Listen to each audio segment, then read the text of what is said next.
This is just a quick reminder that you should feel free to pause the video if you ever feel you want more time to think and write. Welcome to day 2 of solving exponential and logarithmic equations. Yesterday we saw lots of starting out with equations that started out with lots of exponential equations, and now we're going to have logarithm equations. So the basic strategy is going to be turn these around into exponential versions of themselves. The base is 3, the negative 2 is all by itself, that's the exponent, and you switch it around, you get 3 to the negative 2 is equal to x, which is the power. So x equals 3 to the negative 2, or the same thing as 1 over 3 to the positive 2, so therefore x equals 1/9. Here, we've got two different logs, so it would be, I think, easiest to make sure you combine them. So addition on the inside means multiplication.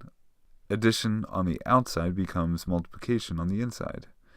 The log of x times x plus 3 is equal to 1. So if we're going to switch that around and convert it to its exponential form, we get the base is 10 to the exponent, which is 1, and then that's all equal to the power, which used to be right here, now it's on the other side. X times x plus 3. Now when you do some algebra, you get something you can factor, and you get x equals negative 5 or x equals positive 2. I wonder what happens when we plug them into the original. You actually find that you can't take x equal to negative 5, because if you try and plug it into the original equation, it's outside of the domain of the logarithmic equation. So the log function can't take negative numbers, so you're left with only x equals 2. Here in example 8, we've got something that's golden. This is a golden equation, and gold is your audio check element for the video. Make sure you choose that when you get to the Edpuzzle questions. Log base 3 of 2x minus 1 minus log base 3 of x minus 4. Because the bases are the same, we can say that subtraction on the outside of the log is the same thing as division on the inside. So you get this. Log base 3 of all of this is equal to 2. Convert that to the exponential form. Switching it around, you get 3 is the base, 2 is the exponent, 3 squared is equal to all that. Multiplying both sides by x minus 4, you get 9, that used to be 3 squared, 9 times the denominator. Distribute, simplify, you get x equals 5.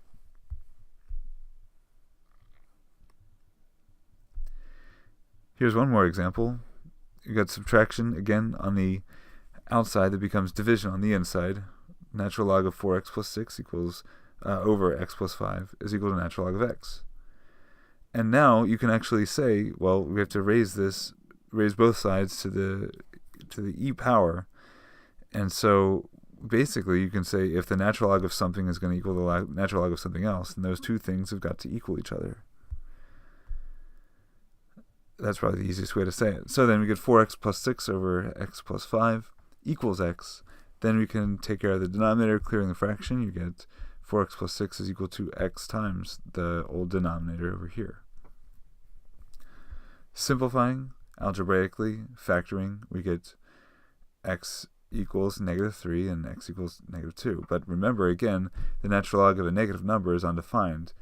It's not part of its domain. You can't produce an output, so x equals negative 3, although it might be an algebraic solution to this part right here. You could put negative 3 as high as up here, but if you really wanted to put it into the original, you could not, because the natural log of negative 3 is undefined. So that's not one of your solutions. There's only one. That's x equals 2. And now, check this out. This is something so complicated that algebraically we can't do. Because if you try and take the natural log of everything, then that might help here, but this x would not be the natural log, but this x would be. Anyway, it's too complicated to do right now, but you could graph it. I would encourage you, if you ever come across something like this and you really need to find the answer, you could graph this part, and you could graph this part, and you can see where they intersect. I want you to start the assignment, 5G2, copy the problem list, do the first problem, and I'll see you in class.